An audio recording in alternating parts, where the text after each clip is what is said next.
Black and white makes it easier. You can lie to yourself that what you're seeing isn't quite real. The blood looks like black paint. The burns look like shadows. The dead look like they're sleeping in an old photograph from your grandmother's attic. Color doesn't let you lie. My name is Corporal David Benjamin Roth. I'm 26 years old from Brooklyn, New York.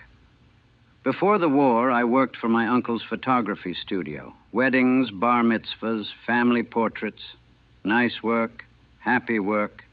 People smiling, celebrating life. I was good at it too.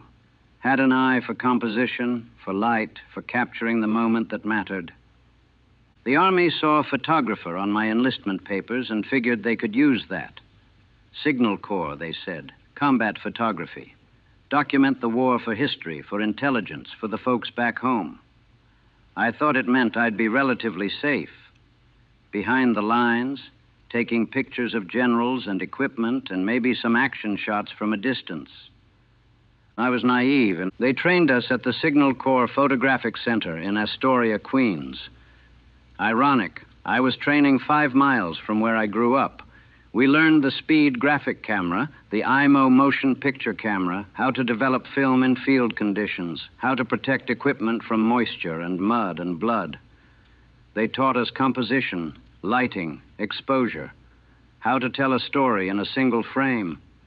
What they didn't teach us was how to look at horror through a viewfinder and press the shutter. How to photograph men dying while they begged for help. How to choose between saving a life and getting the shot. How to sleep after seeing the world in perfect focus while everyone else got to look away. I shipped out to England in January 44.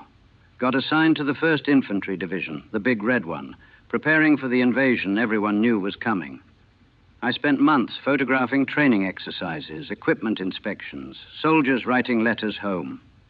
Black and white film, standard issue. Tri-X in the speed graphic, plus the occasional color slide for official documentation. The color film was Kodachrome. Beautiful stuff. Vibrant, sharp, rich tones. We barely used it. Too expensive, too finicky to develop, not really necessary for most documentation. Black and white told the story well enough.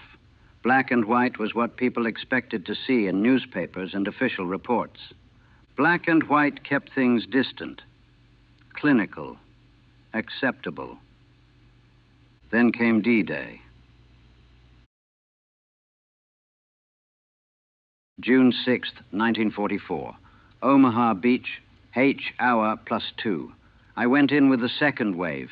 Camera wrapped in waterproof canvas, spare film in my pack, hands shaking so bad I could barely grip the landing craft's rail.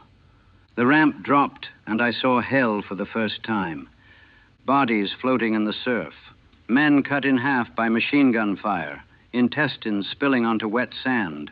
The water was red, actually red, not dark like in black and white, but red like spilled paint, red like nothing I'd ever seen. And the smell, cordite and salt water and shit and death. The smell hit me before I even got off the ramp. I took pictures. That was my job.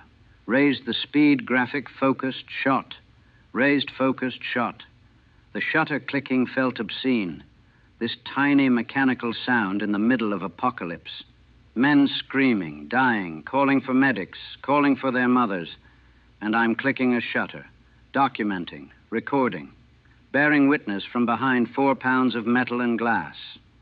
A sergeant grabbed me, pulled me toward the seawall. Machine gun fire was ripping through the water, through the air, through the men around us. I stumbled over something soft, looked down. It was someone's arm, just an arm, no body attached, fingers still curled like it was trying to hold on to something. I almost photographed it, almost, but I couldn't, not then, too much, too real. We made it to the seawall, concrete barrier, German fortifications above us, hundreds of men pressed against it for cover, wounded everywhere, dead everywhere, medics working on soldiers who were already gone, and me with my camera, trying to figure out what to shoot, what mattered, what would help people back home understand what was happening here. I shot Omaha Beach in black and white, 3 rolls of film. Some of the shots came out, blurred from spray, underexposed from clouds, some just ruined by moisture getting into the camera despite the waterproofing. The ones that survived went back to London, got developed, got published. People saw them, saw the invasion, saw the sacrifice. But they didn't really see it, because black and white turned it into history, into something that happened in the past tense, something distant, something tolerable. We pushed inland. Days of fighting, hedgerow to hedgerow, village to village. I photographed it all. Dead Germans, dead Americans, destroyed tanks, burning buildings, civilians caught in the crossfire, always black and white, always at a distance, even when I was standing right there in it. By July, I'd shot maybe 1,000 frames, seen more death than I could process, watched men I'd photographed laughing the day before get buried in crude graves, developed film in a makeshift darkroom and saw the faces of the dead emerge in the developing tray, got numb to it, had to get numb to it. You can't function if you feel everything. Then Major Richards pulled me aside in St. Lo. Roth, he said, we're doing a color series. Magazine back home wants it. Show the war as it really looks. You're going with Baker Company on the push tomorrow. Color film only. Make it count. Color film only. Kodachrome slides, 36 exposures, irreplaceable because we only had 3 rolls. Shoot in color or don't shoot at all. No black and white safety net. No way to make it look like an old war photograph. Just reality in full saturation. Baker Company was pushing toward a German-held farm complex. Intelligence said light resistance. Intelligence was wrong. The Germans had dug in, had machine guns and mortars positioned perfectly, had turned that farm into a fortress. We moved up at dawn. The Kodachrome loved the early light. Golden, soft, perfect for landscapes. Perfect for everything except what I was about to photograph. The first shots I took were almost beautiful. Soldiers moving through a wheat field, golden stalks catching the sunrise, rifles at the ready, helmets silhouetted against pink clouds. Could have been a painting. Could have been a recruitment poster.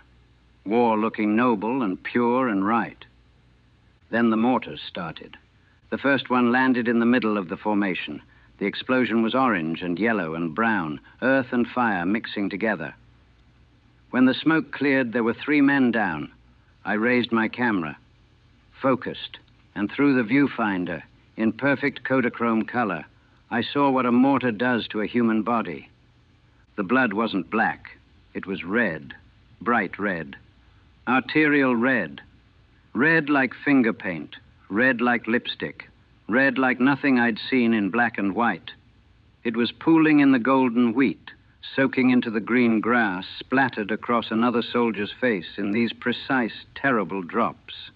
The man closest to the blast, I'd seen him die in pieces before, always in black and white, where it looked almost abstract. But in color, I could see everything.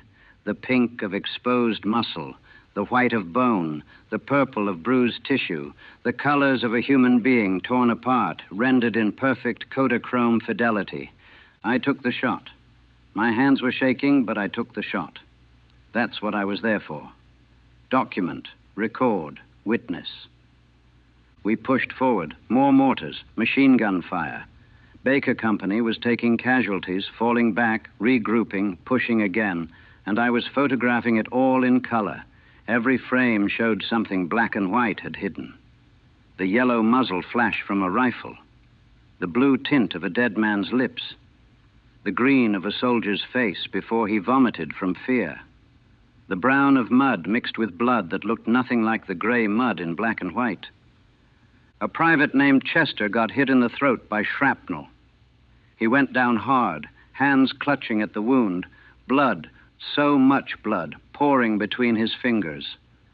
The medic ran over, tried to stop the bleeding, but it was arterial, pumping out with every heartbeat.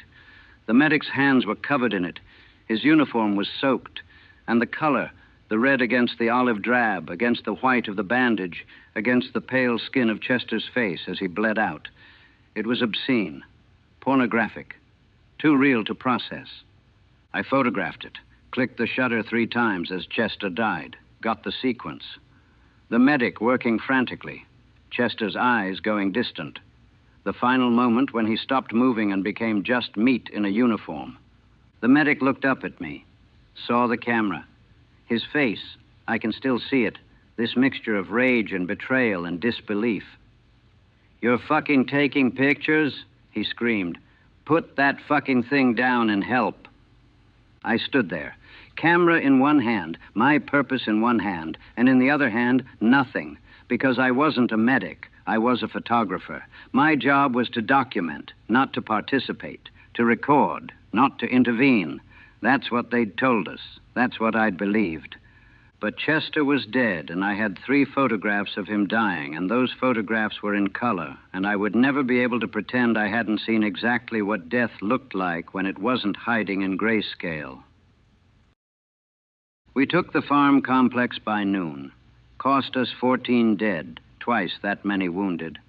I shot all 3 rolls of Kodachrome, 108 frames of war in color, 108 frames of reality without the mercy of black and white. After the shooting stopped, I walked through the farm, German dead mixed with American dead, and in color, they looked the same. Same red blood, same pale skin, same open eyes reflecting the same blue sky.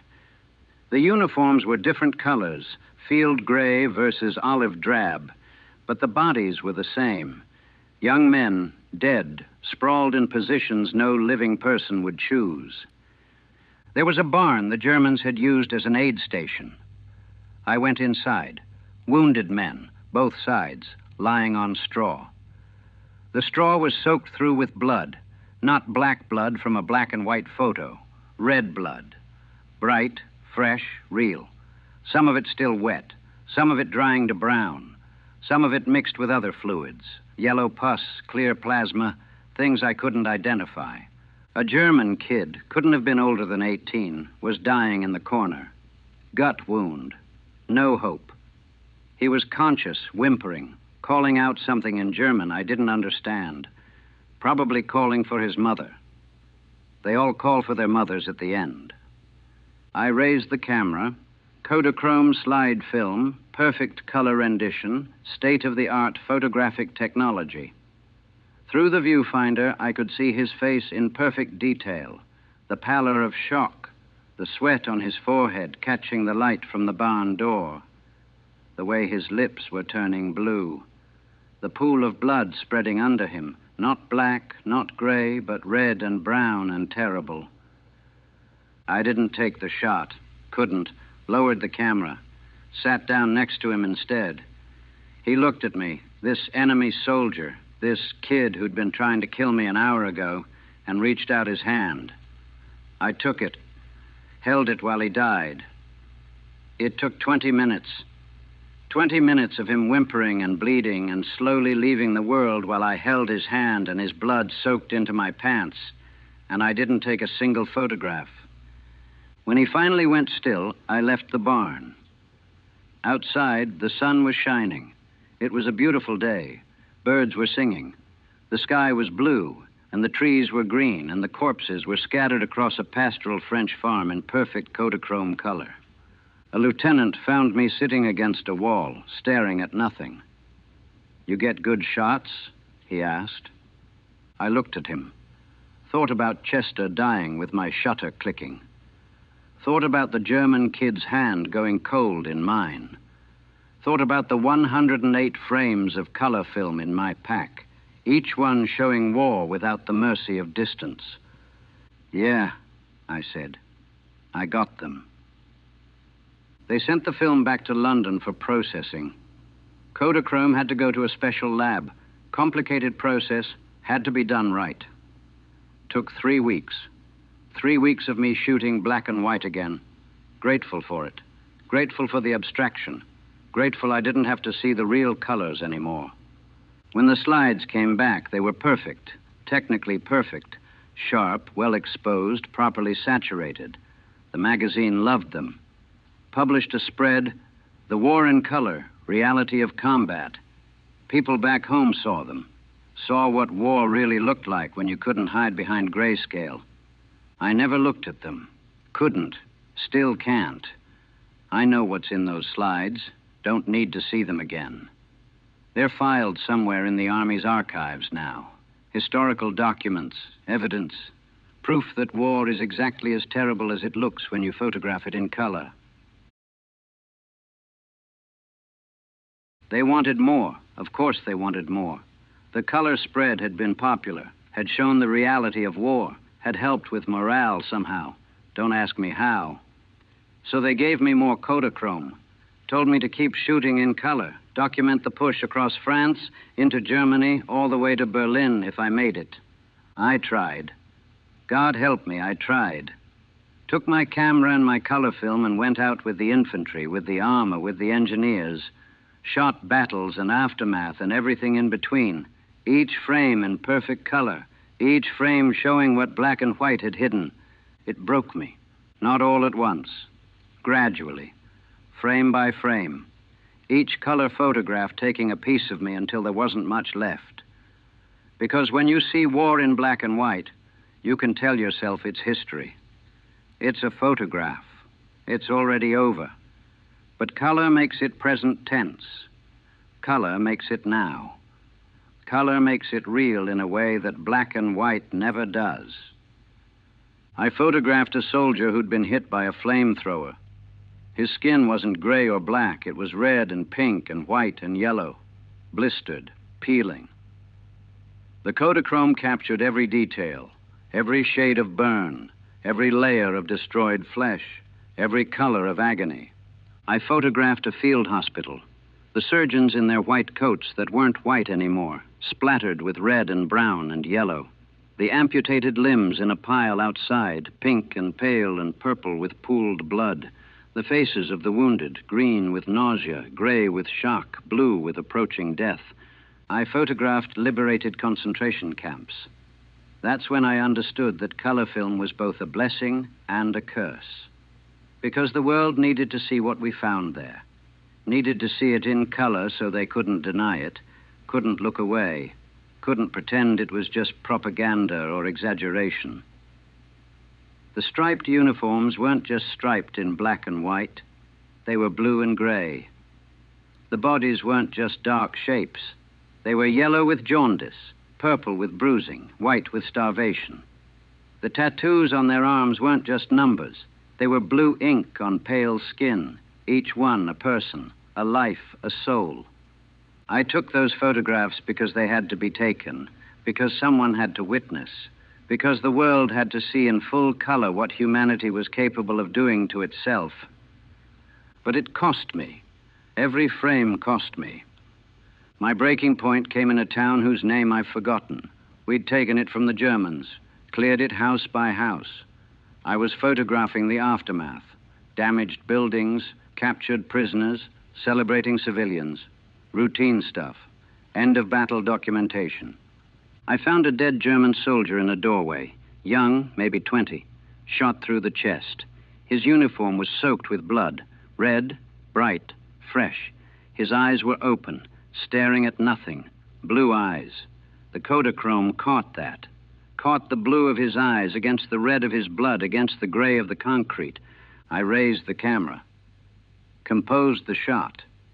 Perfect framing, rule of thirds, leading lines, good light. Beautiful photograph, technically speaking. The kind of shot that wins awards, that gets published, that makes people stop and look. And I couldn't do it, couldn't press the shutter, because through that viewfinder, in perfect Kodachrome color, that German soldier looked exactly like my cousin Jacob. Same age, same build, same blue eyes. And I realized I'd been photographing Jacob's death over and over, photographing my brother's death, my neighbor's death, my own death in 100 different uniforms and 1,000 different positions. I lowered the camera, walked away, sat down in the rubble and cried for the first time since D-Day. Cried for Chester and the German kid in the barn and the burned soldier and every other human being I'd reduced to a frame of film. Cried because color film had stripped away the last defense I had against the reality of what I was seeing. They found me an hour later, sent me to the rear. Combat fatigue, they called it. Shell shock, battle exhaustion, whatever you want to call it.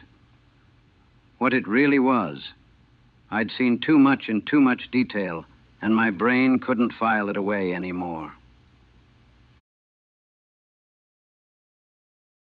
I came home in December 44. Medical discharge, combat fatigue.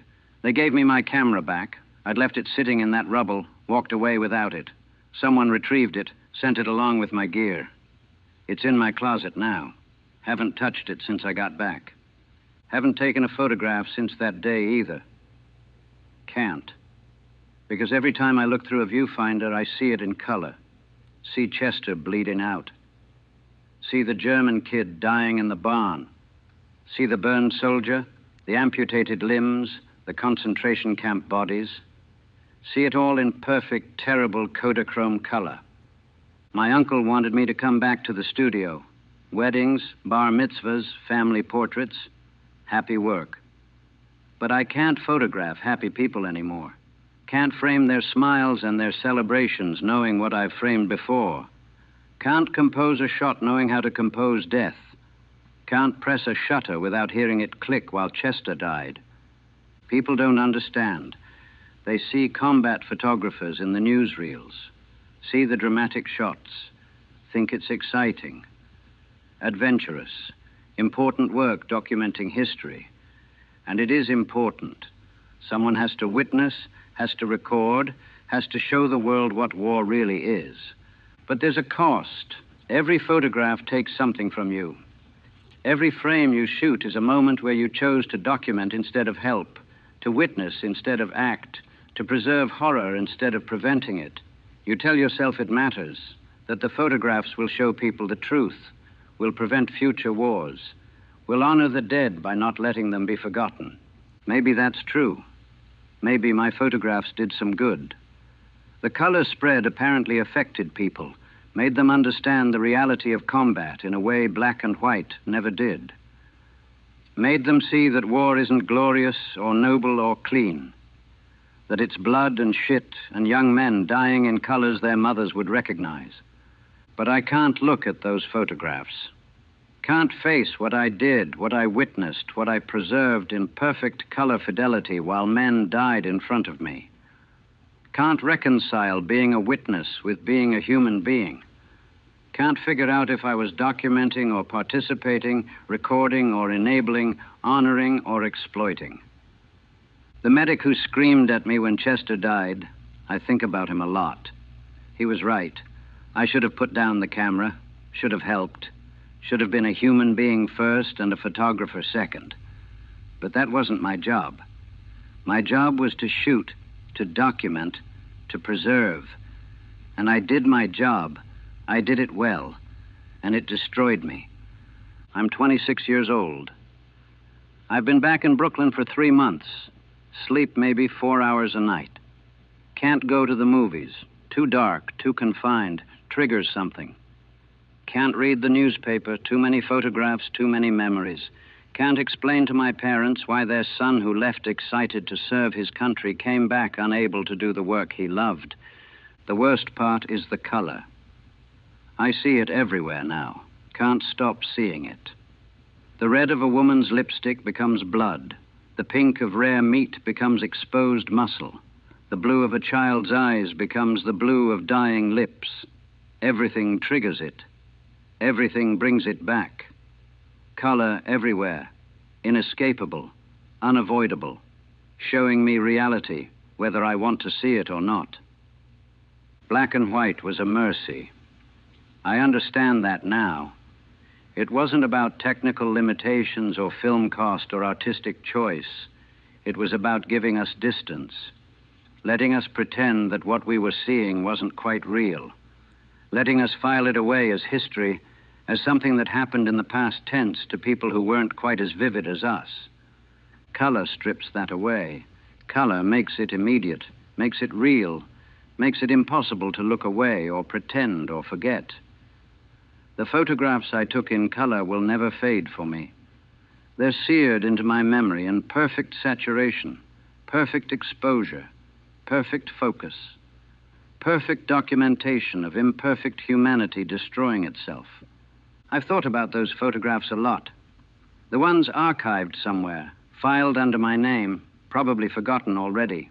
Historical documents, evidence of battles fought and won, proof that we were there, that it happened, that men died. But they're more than that to me. They're gravestones.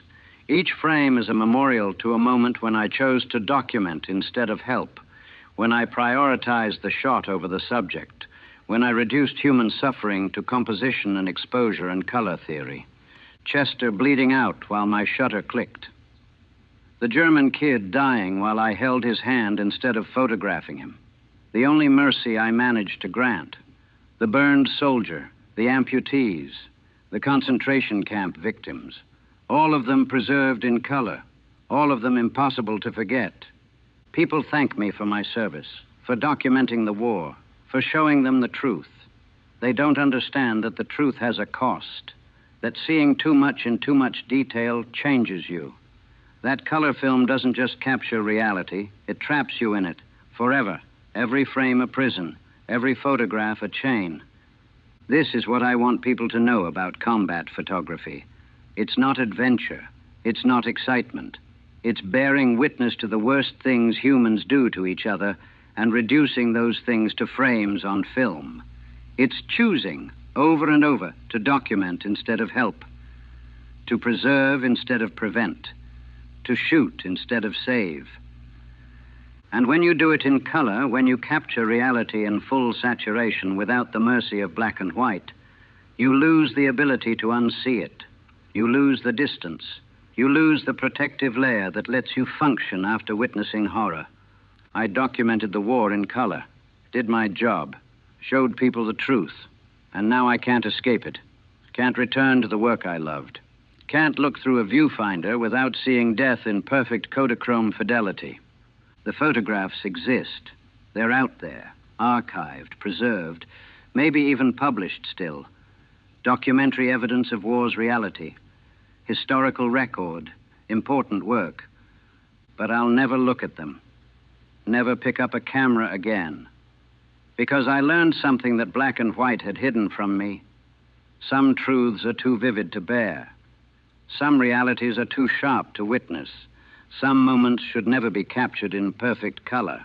I thought I was documenting history. Turns out I was documenting my own destruction. Frame by frame. Color by color. Click by click. The camera's in my closet. The photographs are in the archives. And I'm here in Brooklyn, seeing the world in Kodachrome whether I want to or not. Seeing the colors I can never unsee. Living with the clarity I can never escape. Black and white makes it easier. You can lie to yourself that what you're seeing isn't quite real. Color doesn't let you lie. And once you've seen war in color, you can never go back to black and white. Can never pretend. Can never forget. I survived the war. Came home alive. But part of me is still there, looking through that viewfinder, finger on the shutter, watching men die in perfect color while I document instead of help. That's the cost of bearing witness. That's the price of the truth. That's what happens when you photograph war in color. You capture reality, and reality captures you.